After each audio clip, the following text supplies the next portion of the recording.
رابی کی ساس تو مان نہیں رہی ہوتی، لیکن رابی کا سسر کہتا ہے بس تم چپ کرو، اپنی بیوی کو کہتا ہے کہ بس تم چپ کرو، ہم جائیں گے شادی پہ اور ضرور شرکت کریں گے، یہ خاندان کی شادی ہے۔ بہرحال وہ لوگ سب شادی پہ اگلے دن چلے جاتے ہیں۔ وہاں پر رابی پھول لے کر پھر رہی ہوتی ہے تو اس کا کزن کے ساتھ اس کا ٹکرا جاتی ہے اور اس سے وہ پھول گر جاتے ہیں۔ یہ منظر متین دیکھ لیتا ہے۔ متین کو بہت زیادہ غصہ آتا ہے، وہ رابی پر شک کرتا ہے، وہ اس کو کہتا ہے کہ تم یہاں پر کھڑی ہوئی کیا کر رہی ہو؟ پھر وہ رابی سے کہتا ہے کہ میں نے ساری عمر تم سے ہی محبت کی ہے، اس کے علاوہ میں نے کبھی کسی سے محبت نہیں کی ہے اور میں اپنی محبت میں کبھی کسی تیسرے کو برداشت نہیں کروں گا۔ وہ رابی کے ساتھ بہت زیادہ غصہ کرتا ہے، اسے بہت زیادہ دھمکاتا ہے۔ رابی بس اس کو دیکھتی ہی رہ جاتی ہے کہ یہ متین میں کتنا بدلاؤ آ گیا ہے، یہ مجھ پر نہ جانے کیوں اتنی جلدی شک کرنا شروع ہو جاتا ہے، یہ تو مجھ پر اتنا زیادہ بھروسہ کرتا تھا۔ لیکن بہرحال متین کبھی غصہ کرنا شروع ہو جاتا ہے تو کبھی اس کے ساتھ پیار کرنا شروع ہو جاتا ہے۔ رابی بیچاری بس یوں ہی باولی باولی بنی سب کے ساتھ گھر میں پھر رہی ہے۔ دوسری طرف اس کی ساس اس کا بابوں سے علاج کروا رہی ہے، تویز دھاگا اور جادو ٹونا عجیب غریب قسم کے علاج کروا رہی ہے۔ اس کو صبح صبح فجر کی نماز کے ٹائم اٹھا کے پانی پلاتی ہے کہ یہ پانی جادو کیا ہوا پانی ہے، تویز کیا ہوا پانی ہے، تم یہ پیو تو تمہارا بانجھپن ختم ہو، ہمارے گھر میں بھی کوئی اولاد کی خوشی دیکھنی نصیب ہو۔ غرض وہ اس طرح کی عجیب عجیب حرکتیں کر رہی ہے۔ رابی کو نہ کچھ ٹھیک سے کھانے دیتی ہے، نہ پینے دیتی ہے، اس کو روٹی بھی پانی کے ساتھ دیتی ہے کہ تم روٹی پانی کے ساتھ کھاؤ گی، یہ پانی پڑا ہوا ہے، اس فقیر نے پڑھ کے دیا ہوا ہے تاکہ تمہارے اوپر جتنا بھی اثر ہے وہ سارا ختم ہو جائے اور تمہارا ٹھیک سے تمہارا علاج ہو جائے۔ رابی اتنی مشکل سے پانی کے ساتھ روٹی کھا رہی ہوتی ہے کہ اوپر سے اس کا بھائی آ جاتا ہے۔ وہ یہ منظر دیکھ کے حیران رہ جاتا ہے، وہ کہتا ہے کہ رابی تم پانی کے ساتھ روٹی کیوں کھا رہی ہو؟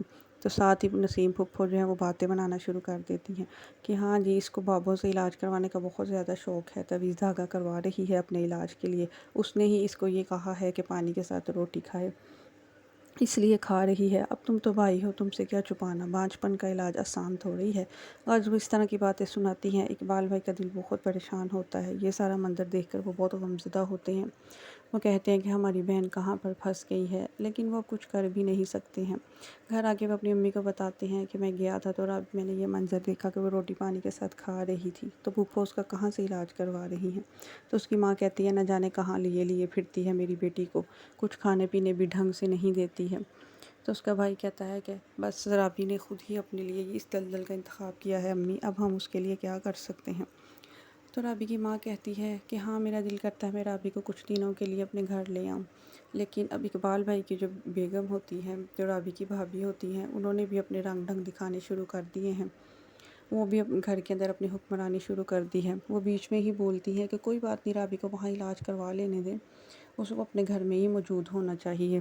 میری ایک کزن بھی اسی طرح بیمار تھی، اس نے بھی جادو ٹونے کا علاج کروایا تو پھر وہ ٹھیک ہو گئی تھی، رابی کا اپنے گھر میں موجود ہونا ہی ضروری ہے۔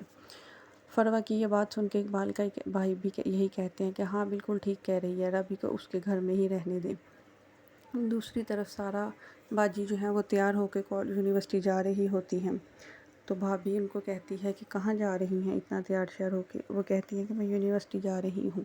تو فروہ بھابھی اس کو کہتی ہیں کہ آپ کی یونیورسٹی میں تو میل سٹاف بھی ہوتا ہے، شوہر آپ کے سر پر موجود نہیں ہیں، تو آپ اتنی تیاری شیاری کس کے لیے کر جاتی ہیں؟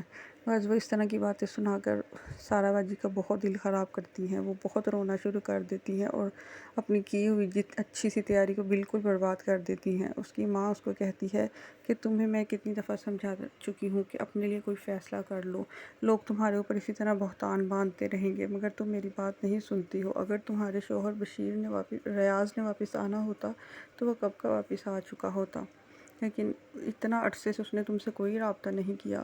ہماری بات مان لو، خلا لے لو، اپنی زندگی میں آگے بڑھ جاؤ تاکہ لوگوں کے منہ بند ہو سکے۔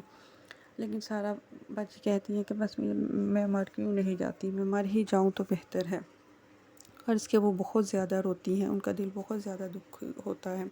دوسری طرف رابی کی مشکلیں جو ہیں وہ ختم ہونے کا نام ہی نہیں لے رہی ہیں، کوئی نہ کوئی نیا تماشا پھپھو کھڑے کری رکھتی ہیں۔ رابی جو ہے وہ بہت زیادہ خوف کا شکار رہتی ہے۔ رابی کی فرینڈ اس سے ملنے آتی ہے تو وہ رابی کی فرینڈ اس کو بتاتی ہے اپنے منگیتر کے بارے میں، تو رابی اس کو کہتی ہے کہ یہ محبت شروع کا جھانسا ہی ہوتی ہے، اپنے قدم یہیں پر روک لو، میرا حال دیکھو کیا ہوا ہے۔ اس کی دوست کہتی ہے کہ رابی یہ باتیں تم کر رہی ہو، تم تو کہتی تھی محبت کے بغیر زندگی کا کوئی مزہ نہیں ہے۔ تو رابی کہتی ہاں یہ باتیں میں کر رہی ہوں، مجھے میرے سب گھر والوں نے سمجھایا کہ یہاں شادی مت کرو، پھپھو تمہارا جینا حرام کر دیں گی، وہ کبھی بھی تمہیں دل سے قبول نہیں کریں گی، مگر میں نے ان کی بات نہیں مانی۔ آج دیکھو میں کس حال میں بیٹھی ہوں، پھپھو میرے ساتھ کیا کیا نہیں کرتی ہیں، لیکن میں کسی طرح بھی اپنے گھر واپس نہیں جا سکتی۔ اس کی دوست کہتی ہے کہ تم متین کو بتاؤ کہ پھپھو تمہارے ساتھ کیا سلوک کرتی ہیں تاکہ وہ تمہارے لیے کوئی سٹینڈ لے۔ رابی کہتی ہے کہ بس جو کبھی اپنی ماں کی طرف ہو جاتا ہے کبھی میری طرف ہو جاتا ہے، میں اسے کچھ بھی نہیں بتا سکتی، وہ پہلے جیسا نہیں رہا۔ شروع میں محبت کے جو جھانسے ہوتے ہیں وہ مختلف ہوتے ہیں، بعد کی زندگی بہت زیادہ تعلق ہوتی ہے۔ بس میں تم سے یہی کہوں گی کہ اپنے قدموں کو یہیں روک لو، یہ محبت انسان کو بہت رسوا کرتی ہے، یہ انسان کو بہت ذلیل کر دیتی ہے۔